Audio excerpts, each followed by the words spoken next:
day of the Lord, according to Malachi 4. Now, the book of Malachi 4 is the last chapter in the Old Testament, and it talks about the great day of the Lord. For behold, the day is coming, burning like oven, and all the proud, yes, all who do wickedly, will be stubble.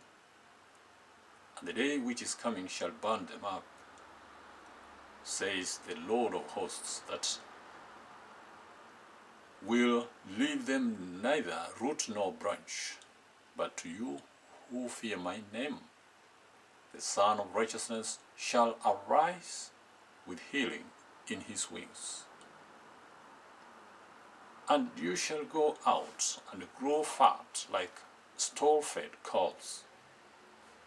You shall trample the wicked, for they shall be ashes under the soles of your feet.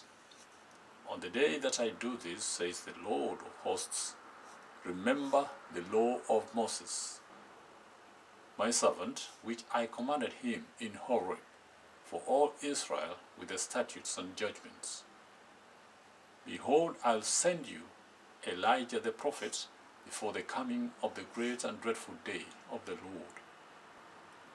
And he will turn the hearts of the fathers to the children, and the hearts of the children to their fathers, lest I come and strike the earth with a curse.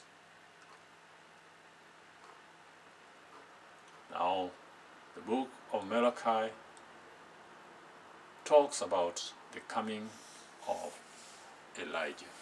The coming of Elijah.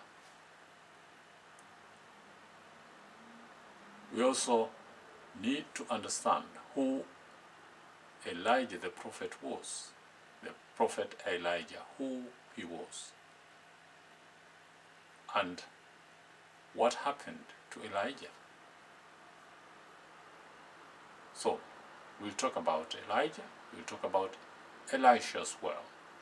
We'll talk about John the Baptist and Jesus Christ.